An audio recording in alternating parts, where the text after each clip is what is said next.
ചോറ്റാനിക്കരയിലെ POCSO അതിജീവിതയുടെ മരണത്തിൽ കുറ്റപത്രം സമർപ്പിച്ചു. പെൺകുട്ടിയുടെ ആൺ സുഹൃത്തായ തലോലപ്പറമ്പ് സ്വദേശി അനൂപാണ് കേസിലെ ഏക പ്രതി. കുറ്റകരമായ നരഹത്യ, ബലാത്സംഗം അടങ്ങിയ വകുപ്പുകളാണ് ചുമത്തിയിട്ടുള്ളത്. 24 എക്സ്ക്ലൂസീവ്.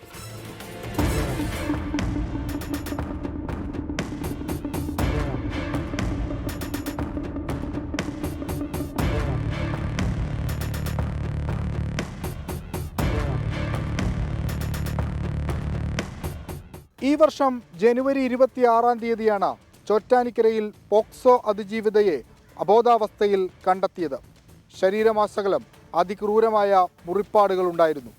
6 ദിവസം ആശുപത്രിയിൽ കിടന്ന പെൺകുട്ടി 7-ാം ദിവസം മരണത്തിന് കീഴ്പ്പെട്ടു.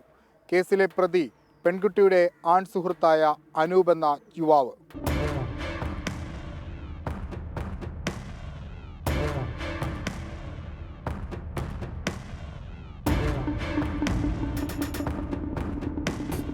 Chottanikkara judicial first class magistrate കോടതിയിലാണ് 120ഓളം പേജുള്ള കുറ്റപത്രം സമർപ്പിച്ചത്. സംശയത്തെ തുടർന്ന് അനൂപ് പെൺകുട്ടിയെ അതിക്രൂരമായി മർദ്ദിച്ചു. മനംനൊന്ത് പെൺകുട്ടി ആത്മഹത്യക്ക് ശ്രമിച്ചു.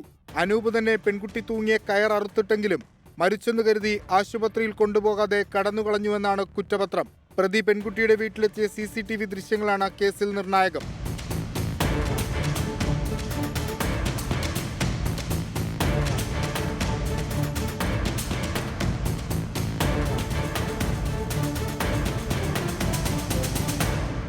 കൃത്യസമയത്ത് ആശുപത്രിയിൽ എത്തിച്ചിരുന്നെങ്കിൽ പെൺകുട്ടി രക്ഷപ്പെടുമായിരുന്നുവെന്നാണ് മെഡിക്കൽ റിപ്പോർട്ട്.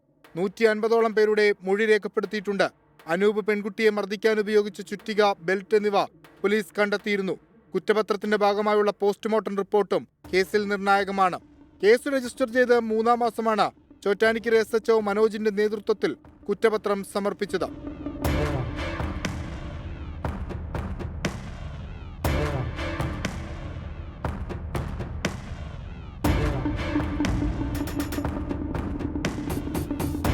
അനൂപിന് വേണ്ടി സ്വന്തം അമ്മയെ പോലും ആ പെൺകുട്ടി തള്ളിപ്പറഞ്ഞിരുന്നു.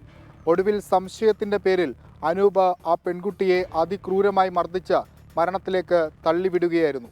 കുറ്റപത്രത്തിന്റെ അടിസ്ഥാനത്തിൽ പ്രതിക്ക് പരമാവധി ശിക്ഷ ഉറപ്പാക്കാനാകുമെന്നാണ് ചോറ്റാനിക്കര പോലീസിന്റെ പ്രതീക്ഷ. കൊച്ചിയിൽ നിന്ന് വിഷ്ണു സുരേഷ്, 24.